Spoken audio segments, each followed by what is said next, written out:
Well, our thing is how we work and how we operate. It must make business sense on our side. Let me get to you, because I understand that you have retired, you're 50-0, you walked away from the game, you made a lot of money, but you did make news sometime last year when people were talking about you returning. Now you're 43 years old, okay? I want to know where your head is at as it pertains to you. Well, whatever reason it is that they want to see you, that reason is why you. It's not that you just deserve the money, because it's hard to do. Right. I have never encountered an athlete who, number one, flaunts his wealth the way Floyd flaunts his wealth, and who, number two, is so blindly full of himself to the fault of those who did pave the way. He did acknowledge that much, so I appreciate that much. The fighter who proudly labeled himself the greatest of all time is now dealing with intense scrutiny. Floyd Mayweather Jr. has become the center of a growing controversy, with accusations of fraudulent activity and rumors suggesting his financial empire may be close to falling apart. I did it the hard way. You know, I'm a kid that came from poverty. I can remember being a kid living in Jersey with my mother. 7 of us living in a 1-bedroom. You know, no lights, no heat. Never cried, never complained. Just worked hard to get to where I got to in life. It's been hard work. When Floyd transitioned from Pretty Boy Floyd. When Floyd Mayweather Jr. transformed from Pretty Boy Floyd into Money Mayweather, his public persona changed completely. He was no longer seen only as an elite boxer known for his incredible defensive skills. Instead, he reinvented himself as the face of luxury, wealth, and financial success. Over time, the spotlight shifted away from pure boxing achievements and toward his obsession with displaying fortune and turning money into the center of his brand. Making money his ultimate goal. If you want to look at guys that never got hit, Floyd went his entire career, got hit hard like 3 or 4 times, ever. Yeah. When he fought Diego Chico Corrales, which was one of my favorite all-time fights, you know, because it was like, there was nothing for Diego to hit, and then all of a sudden he just bounced in his face, bop, left hook from like 5 feet away. That's a Mayweather that I think nobody could possibly maybe beat. That was the Pretty Boy Floyd Mayweather. That was before he became Money Mayweather. He rebuilt his image into a powerful personal brand centered around luxury and extreme wealth. Floyd Mayweather Jr. gradually moved the attention away from his elite defensive talent inside the ring and toward his extravagant lifestyle, massive fight paydays, and reputation as one of the wealthiest athletes on the planet. It's just complete genius. Yes. First of all, from just changing his style, right? He broke his hands a lot. So when he was younger, they called him Pretty Boy Floyd. Yeah. And then he changed his name to Money. And when he changed his name to Money, he turns heel. Yeah. He became like this guy and everybody wanted to see him get beat. Yeah. And he's the most unhittable guy in the history of the sport. Yes, sir. Well, it's interesting when fighters figure out ways to do that too, like what Floyd is doing. What Floyd is doing is so interesting. He retires from fighting and he says, I'll just start boxing people who have no chance. Floyd Mayweather Jr. started out making around $3 million per bout, but his financial success reached another level once he chose to take control of his career independently. That major decision opened the door to enormous earnings, eventually turning him into one of the highest paid athletes in sports history. By separating himself from traditional promoters and carefully managing his business moves on his own terms, he built a career that broke financial records and created a legacy few fighters could match.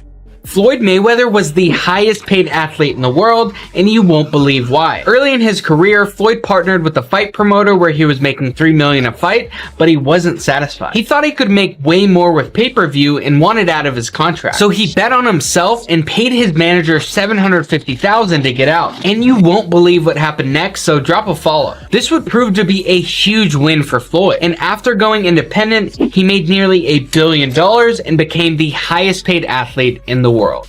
As Floyd Mayweather Jr. accumulated enormous wealth, problems also began to appear in his personal life. His father, Floyd Mayweather Sr., explained that before the fame and fortune arrived, the two rarely experienced serious conflict. But once Floyd started earning millions, their relationship reportedly became more strained due to his excessive spending habits. Luxury cars, expensive properties, and constant high-end purchases started taking priority, creating growing tension between father and son.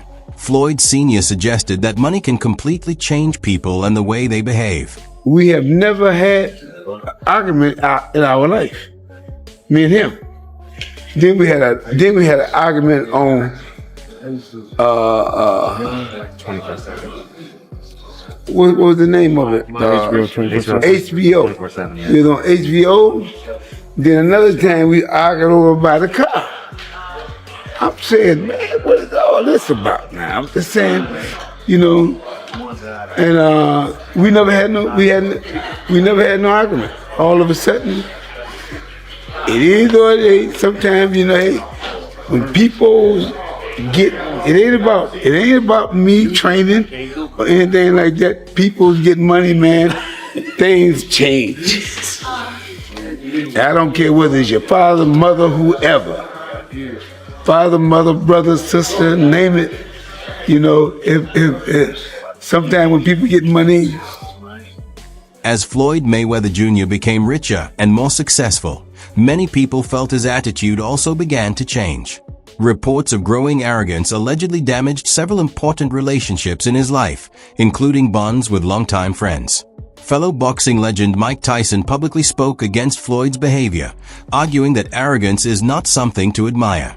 Tyson also suggested that Mayweather needed to stay grounded and not let his massive wealth inflate his ego.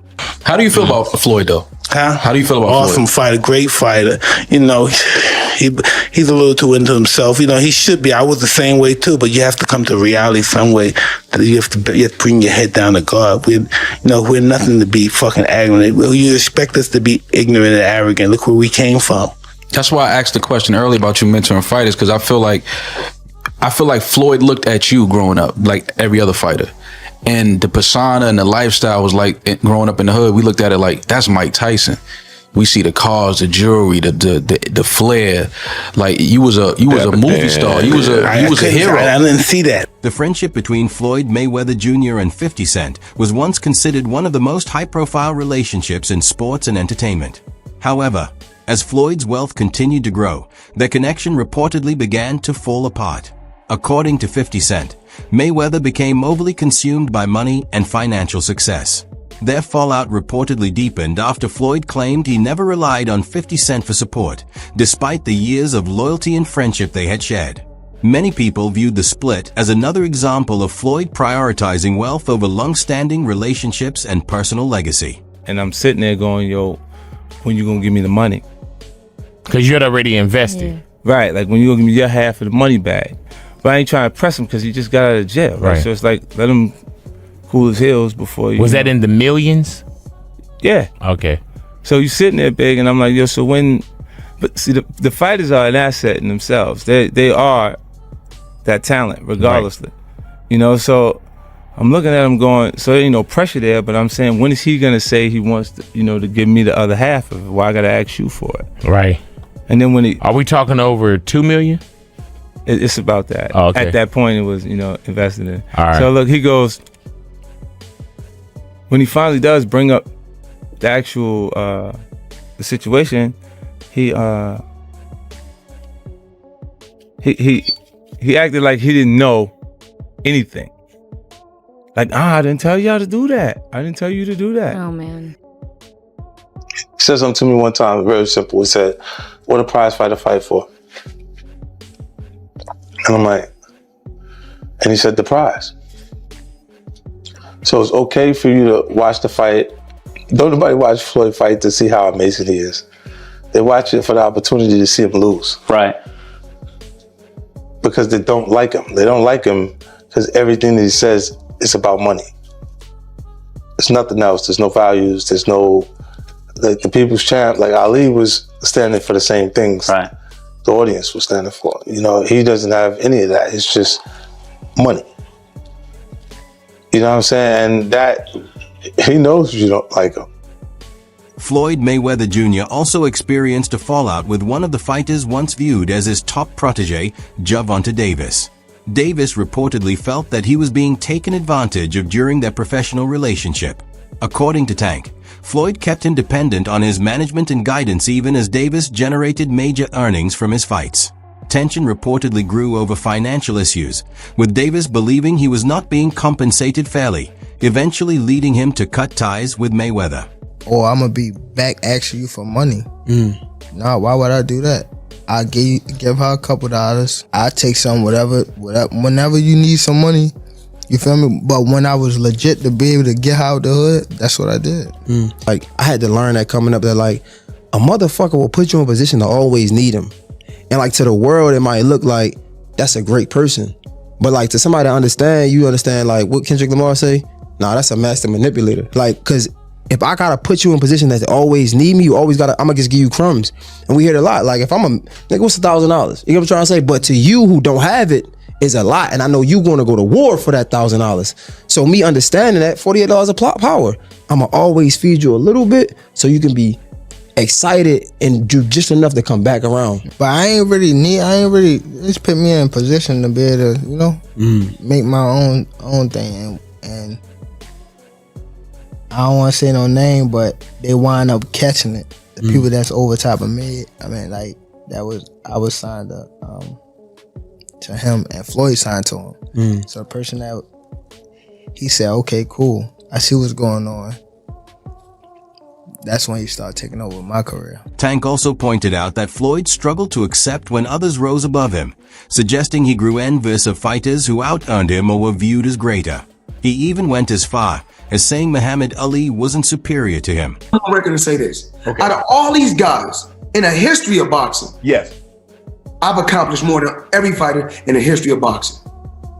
Okay, Ali. Is Ali the same fighter that got beat by a fighter with 7 fights?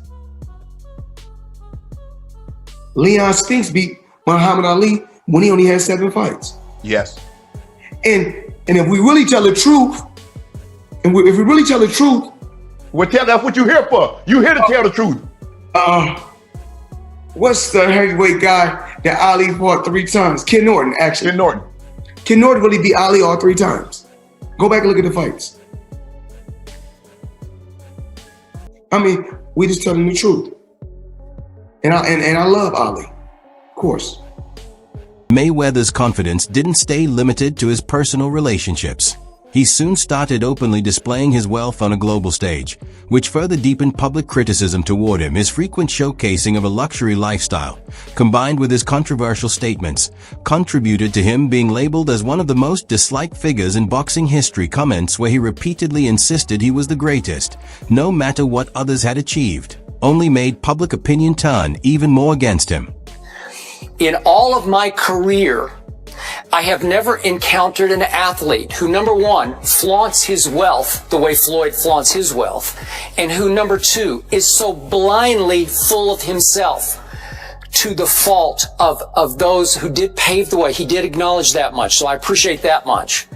But the way he just blithely scoffed at Ali's accomplishments, it wasn't just disrespectful, Stephen A. Smith. It was flat out blasphemous. Now, to your credit, you did go back at him.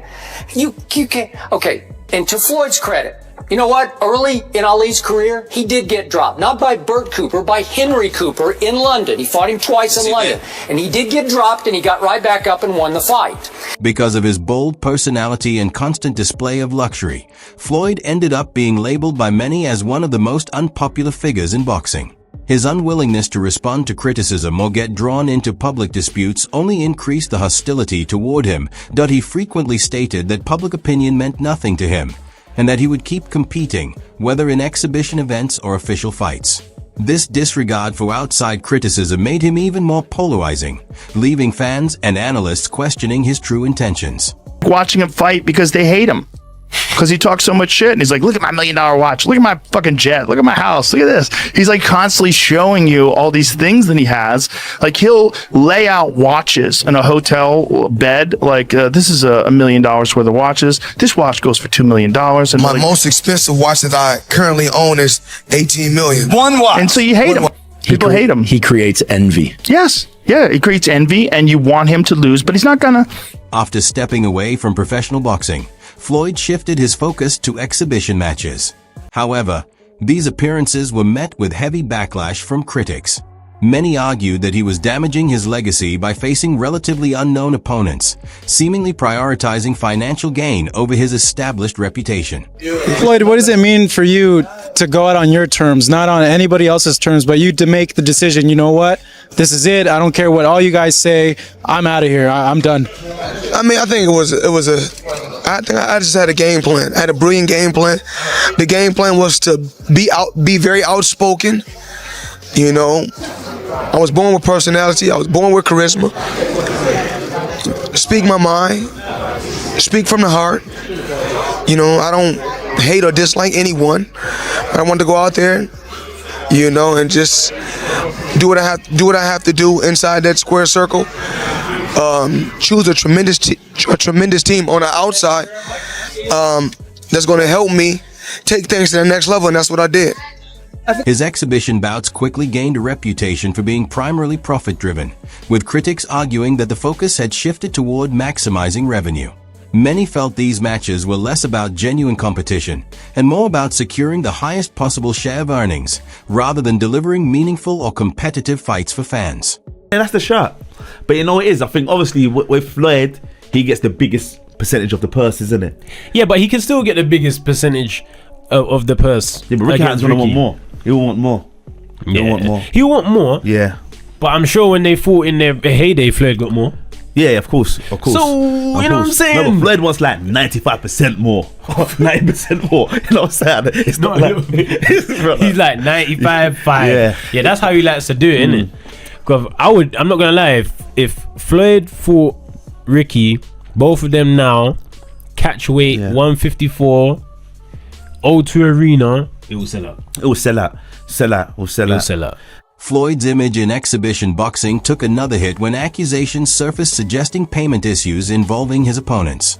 Fighters such as Deji and Logan Paul publicly stated that they did not receive the full amounts they were allegedly promised for their exhibition matches against him. Because I see a lot of people, like, people always bring up the fighter pay with the UFC, but isn't Logan complaining right now that he didn't get his checks from Floyd? Is that like a boxing issue versus you a boxing thing? You don't ever hear that coming out. To this day, you hear a guy going, I want to make $30 million, I didn't get paid enough. You don't ever hear guys going, yeah, they didn't pay me yet, ever.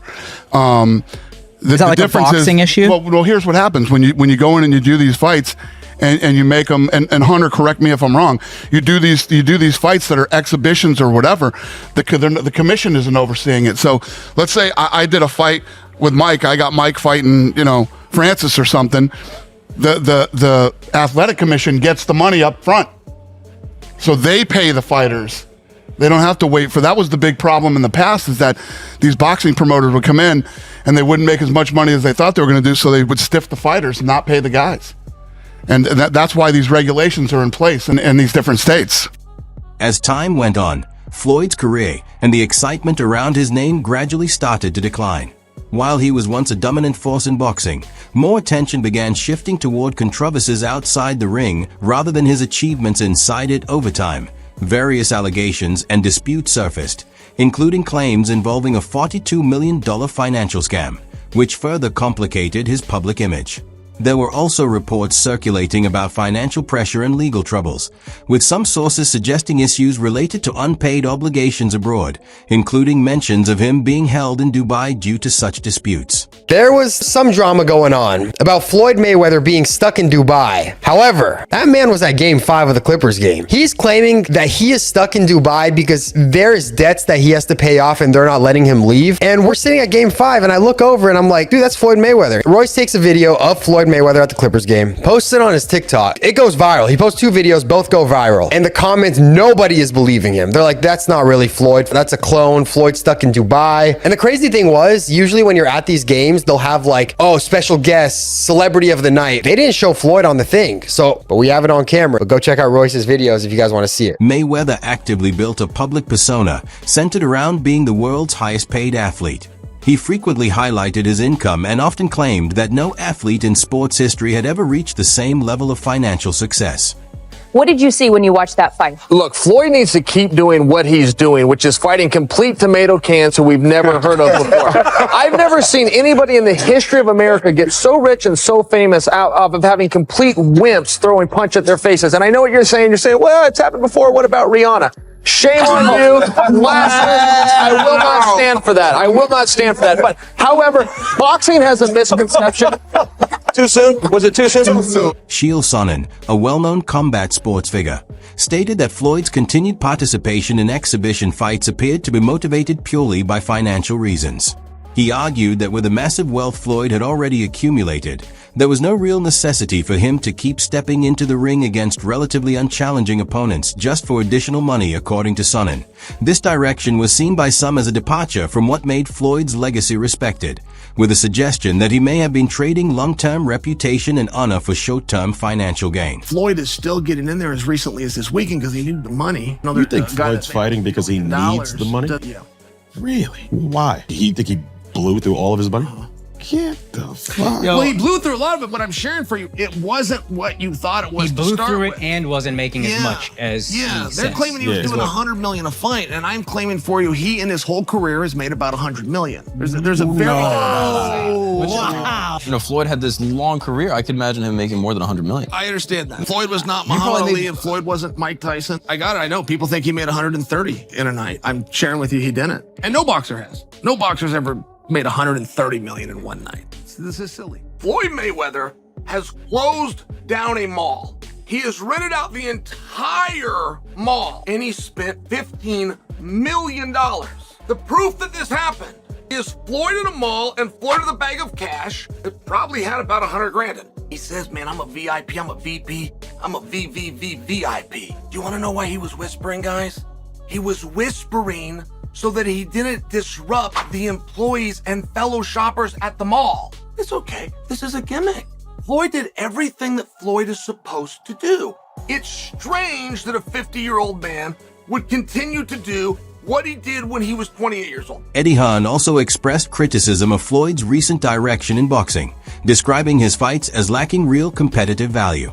He suggested that Floyd had become more focused on generating pay-per-view revenue rather than prioritizing what fans expect from meaningful matchups. Hearn argued that this transition from an elite competitive fighter to more of a commercial entertainment figure had raised concerns about the overall integrity of Floyd's later career choices.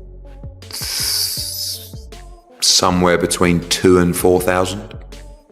Something like that, if that. I believe so. We've had some bad ones. But this is, I've seen a map, someone posted a map yesterday. I mean, I don't know anyone that even knows Floyd Mayweather is fighting on Saturday. Who is putting the money up for these events? Like, I think that the Mayweather fights are so f***ing naff, to be honest with you. But I don't actually mind, like, at least Aaron Chalmers will go out and he can box and he'll have a go and like whatever. But literally no one knows that is even happening. Someone has hired out the O2 Arena thinking they're going to sell out the O2 Arena with Floyd Mayweather and they are going to do a couple of 100,000 buys on pay-per-view. It's either going to get cancelled before Saturday or someone is going to do their absolute conkers or people are not going to get paid. After years of high-end spending and a lifestyle built on luxury assets, Floyd Mayweather's financial situation is described as having declined significantly, with claims suggesting he is no longer in the position of wealth he once publicly projected. With his professional boxing career long concluded, his efforts to remain in the spotlight through exhibition bouts have continued to draw heavy criticism. His reputation reportedly took further damage when he was associated with a $42 million scam allegation, which sparked widespread backlash. In addition, reports from outlets such as Business Insider challenged his earlier statements about owning 62 buildings, suggesting that the reality was more limited than what was publicly claimed. These controversies intensified public criticism, with accusations that his repeated displays of wealth may have included exaggeration or misleading claims. There is a little bit of embellishing that you kind of have to do in order to get your foot in the door with some of these folks, because they otherwise ain't gonna deal with you. So it does require a little bit of fake it till you make it. I'm not saying that that report is true. I'm just simply saying that if there were some validity to that, that's not really the end of the world. He ain't lying about having ownership. He just may have embellished the truth about having no partners. Also, you got people calling him broke, which is crazy to me, man. That wraps up today's video. Stay tuned, and I'll catch you in the next.